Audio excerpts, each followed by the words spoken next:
Hello everybody, this is Petrichor Black here, and welcome to the Skulls General Reviews 2, Episode 1, in which today I'm going to be reviewing the Daleks Master Plan.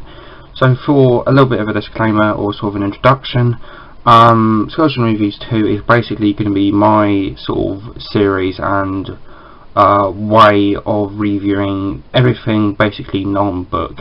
Skulls General Reviews 1 is going to be kept specifically for the books, as I want those to be in their sort of own sort of entity or series, and I sort of want the TV stories and other things like that to be sort of kept different in its own series.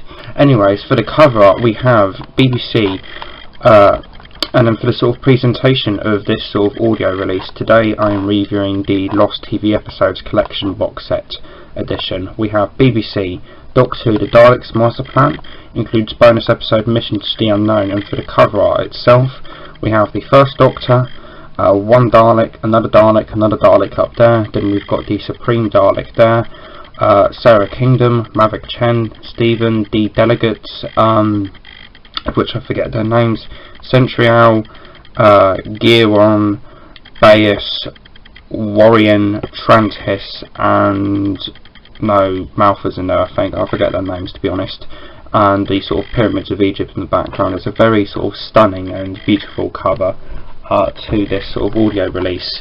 And then for the spine we have Doctor Who, the Daleks Master Plan at BBC, and then for the back we have a crack in the case unfortunately. Doctor Who, the Daleks Master Plan, shrunken down bit of a cover, synopsis, 5 CDs, 5 hours and 20 minutes, and various copyright guff there. And now for the synopsis. The Daleks threaten to destroy the fabric of time itself in this exclusive recording of an epic lost adventure, starring William Hartnell with linking narration by Peter Purvis. We at this table pledge our allegiance to the Dalek cause. Our armies will reduce the galaxies to ashes, their people to dust, and Earth we will conquer first. In their quest to gain control of the solar system, the Daleks have taken possession of the Time Destructor, a weapon which threatens the safety of all who stand in their way. They have formed an alliance with the outer galaxies, all of them bent on destroying the human race, and called a council of delegates to the planet Kemble. In their midst is Mavic Chen, treacherous guardian of the solar system. When the Doctor learns the extent of the Daleks' plan, he steals the Terranium core which powers the weapon. Together with 2 agents of the Space Security Service, the TARDIS crew is pursued across time and space. Shockingly, not all of them will escape with their lives. Also included is Mission to the Unknown, a single episode teaser which sets the scene for this incredible 12-part adventure. Bonus interviews with Peter Purvis and PDF files of the original camera scripts. And for the interior of this audio presentation we have the booklet, which I will take a look at in a minute. Then we have the first CD, which contains Mission to the Unknown. The second CD, which contains the first 3 episodes of the Master Plan saga, Nightmare Begins, Day of Armageddon, Devil's Planet. CD 3, which contains the Traitors, Counterplot, and Coronis of the Sun. CD 4, which contains the Feast of Stephen, Volcano, Golden Death, and then CD 5, which contains the Escape Switch, The Abandoned Planet, and The Destruction of Time. Then behind that CD we have advertisements for other sort of various audios released by Audio Go in the back there. The booklet we have a bit of the cover again, even that, although it's slightly more zoomed in than the one on the cover. Then we have a bit about Mission to the Unknown, sort of cast and credits, and a bit of synopsis on it and sort of the production things behind it. Cast and credits on the Daleks Master Plan, sort of a bit about the programme there.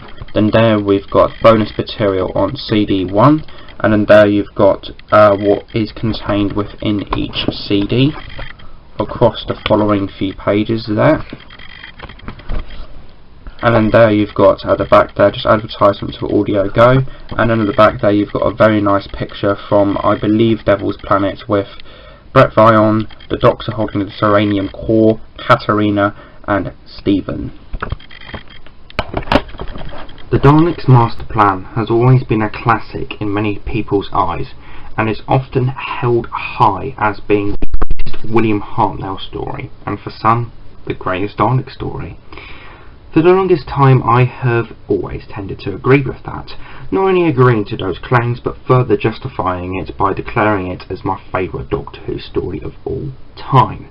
Last time I spoke of this story was in my top 10 stories video, in which it made the number 1 spot, tied with Turn Left, which was at number 2. From that I kind of self-inspired myself to go back and experience this story once again, and I did, after last experiencing it about 2 years ago now, when I did the commentaries with Dr. Forever and Company across a couple of days recently. That things that sit for a while can mature, grow, mould and change on people if you've left it for so long. At the point the commentaries finished, I had experienced the whole story approximately 15 times from front to back, even having listened to the whole 12 episode beast 10 times in the year prior to when those commentaries started. So this marks it as being approximately the 16th time I've experienced the whole thing. 2 years after the 15th time. Did it retain the quality I held it was so high that long ago, after such a long time after last experiencing it? In short, no. To cripple the entire continuity with this channel and also to cut to the chase, this is not as good as I remember it.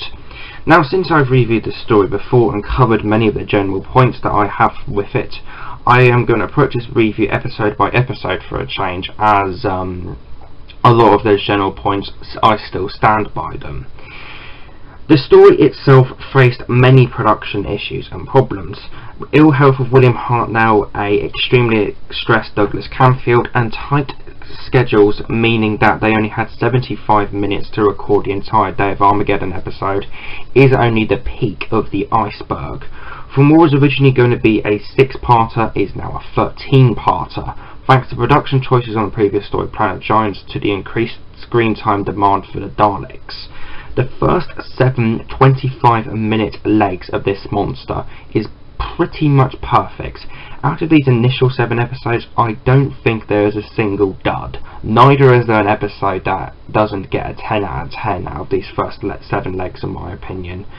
Mission to the Unknown is a unusual, somewhat perplexing and unorthodox way of kick-starting the entire saga, being a single prequel episode to the whole thing, transmitted about a month before the rest was, featuring none of the regular characters whatsoever, and dare I say, this is one of my favourite episodes from the saga.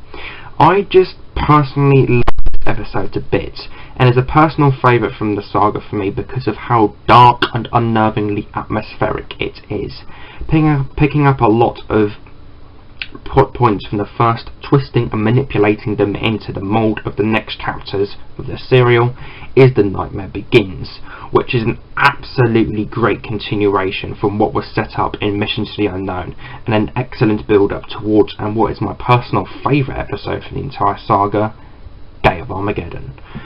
The fact that this third episode, for me personally, stands as the greatest episode of 60s Doctor Who out of all 256 of them, combined with the fact that it was only done in 75 minutes, is fucking miraculous.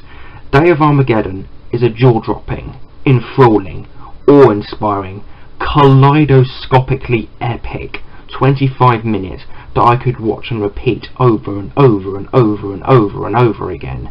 I've experienced this episode in and out of sequence about 50 times at least, and I could easily spend a few days just doubling that count. From the harrowing, awe-inspiring Operation Inferno that pretty much kicks the episode off, to the meeting of Maverick Chen and Zephon, to the almighty conferencing near the climax. This episode is pure perfection. Music, structuring of events, writing, atmosphere, acting. This, in my opinion, is easily the singular greatest episode of Doctor Who of all time.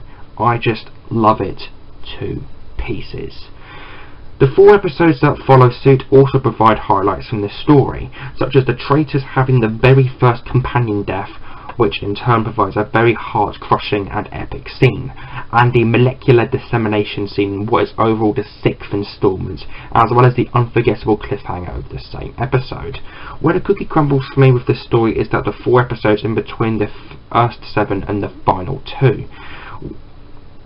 The stretch in length is obviously apparent here, with the episodes feeling like padding.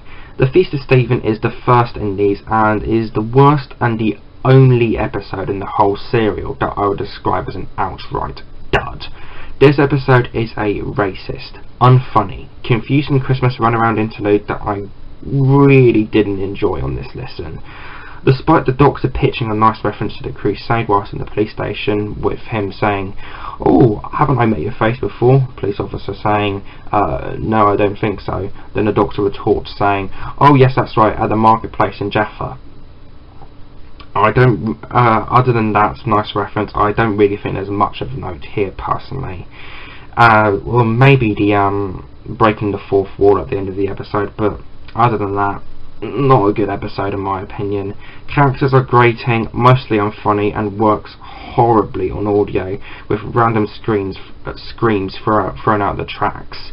Also, why is it the director sees the real Knuff at the end of the episode? Why does he just randomly scream "darling" for no reason? Volcano is next and is a pretty odd one, feeling like half of its own episode and half of a part 2 to the Feast of Stephen, with the silliness bit still being there in part of the TARDIS landing on a cricket pitch in the beginning. A weird episode at best, I feel is a bit weak and a bit listenable.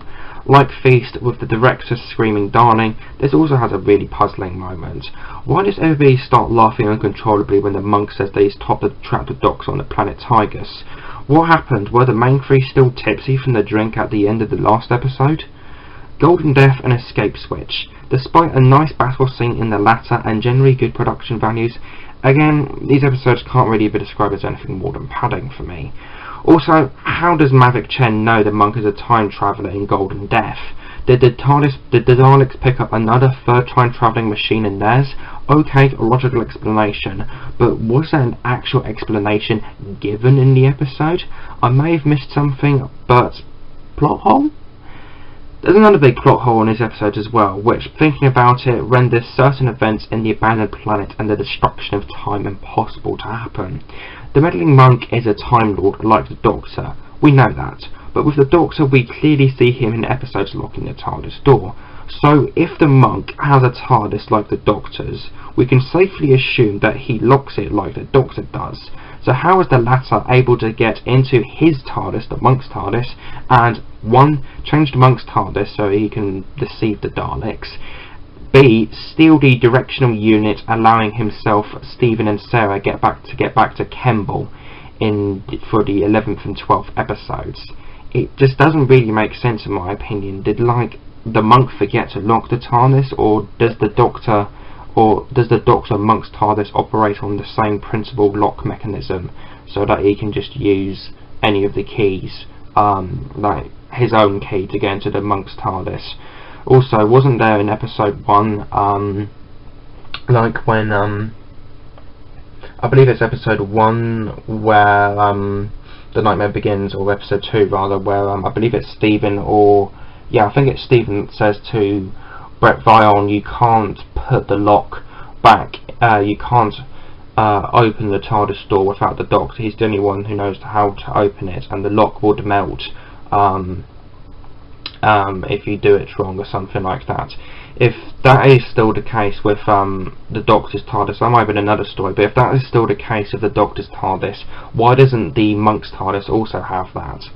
It's just a bit confusing and weird, these episodes in my opinion, and are a bit weak in terms of sort of structure on the grander scheme of things to the entire narrative of the story in my opinion. The abandoned planet is next and ends up starting to put things back on track by giving us an episode that I wouldn't describe as perfect, that drags somewhat, that I felt could have had a little more action in it. That sets up the finale pretty nicely. A very good episode overall, and is much better than Feast of Stephen, Volcano, Golden Death, and Escape Switch, and I would give the Abandoned Planet a 9 out of 10 personally. Then we go into the 13th and final episode of the Daleks Master Plan, another 10 out of 10 one, The Destruction of Time. And my Jesus in Christ, is it dark.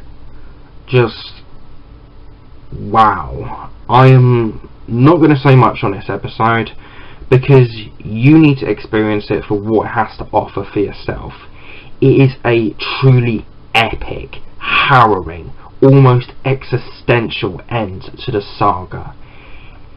It's just shocking, the finale, what is in there. It's just incredible. It will leave your mouth just hanging. It's awe-inspiringly good. The Destruction of Time episode, it just flies by in my opinion. It's such an incredible episode, and the fact that one of the sequences in the episode had to be edited down prior to transmission because the BBC thought it'd be because the BBC deemed it too graphic to be put out to TV, so they actually had to edit down one of the episodes because one of the sequences was too graphic. That further proves my point, or that further shows how far the BBC were willing to go with this episode. It's an episode that truly pushes the boundaries of Doctor Who, in 1960s Doctor Who. I mean, the rest of the Daleks Master Plan saga is pretty dark, but the Destruction of Time, in my opinion, really pushes what the Daleks Master Plan dabbled in even further, and very much tests the entire sort of stigma or sort of PG childhood friendly ground that the Daleks Master Plan that the Doctor Who normally treads on back in this, or that the Daleks Master Plan or that Doctor Who normally treaded on back in the 1960s. It's a really different episode in terms of putting it into the grand context of the entire 1960s era of Doctor Who, because no episode is like the Destruction of Time in 1960s Doctor Who. None got as experimentally dark or as non-childhood friendly, I guess you would say, than the Destruction of Time did. It's a true testament to how experimental that the BBC were willing to push Doctor Who in this era, and in my opinion it's just an absolutely incredible episode, and is one of the poster childs, I guess you would say, of why I held 60s era Doctor Who so high, because of just how experimental it got in terms of the formats, the episodes, the ideas, the plot, etc, etc. It's just a testament to how revolutionary, experimental Doctor Who was back in the 1960s compared to everything else that followed. It's just an absolutely amazing episode in my opinion, and I would say, ad-libbing all of that, that the Destruction of Time is pretty much the poster child of why I love 1960s Doctor Who. It's not my personal favourite episode of the saga, as I would personally say Mission to the Unknown and Day of Armageddon are slightly better, with this ranking as my third episode, but in terms of it being my favourite out of the saga, purely based on how important it is in terms of the overall serial and how it shapes up to the rest of 1960s Doctor Who, it is an absolute triumph in my opinion, and is, as I said, is the poster child of why I love 1960s Doctor Who, because no other story has gotten as experimental or as dark as the Daleks Master Plan, and in particular this 13th and final episode to the saga. It's just absolutely incredible, and really goes to show how far the BBC were willing to push Doctor Who at this time of the show, so early on in the show. It just goes to show how experimental these first 256 episodes were. It's just absolutely incredible, and is without question one of the best episodes in Doctor Who history. And I think I would go as far to say that the Destruction of Time, Mission to the Unknown, and then Day of Armageddon are the three greatest episodes of Doctor Who in my opinion, with Destruction of Time coming third, Mission to the Unknown coming second, and then Day of Armageddon coming at number 1. They are the three absolute greatest episodes of Doctor Who in my opinion, period, just because they are so different to everything else in terms of 1960s Doctor Who, in particular Destruction of Time. But those two episodes are just so freaking perfect in my opinion, and are a true achievement of television in my opinion, and I really hope that Mission to the Unknown and the Destruction of Time would get recovered, and I would actually say that they're my most wanted episodes to be recovered, because of just how much I loved them and how much they were, and I just love the sort of nature of how far the BBC were willing to push Doctor Who, which is so accurately represented in these episodes, particularly the Destruction of Time. But the other two episodes, Mission to the Unknown and Day of Armageddon, are just absolutely incredible in my opinion in this aspect as well, and that is the reason why they are my three favourite episodes of Doctor Who of all time, just because they are so good at representing how experimental 60s Doctor Who was, and how boundary pushing they are in the grander context of 1960s Doctor Who, because most of it is quite family friendly and stuff, with like Adventures of Marco Polo and stuff.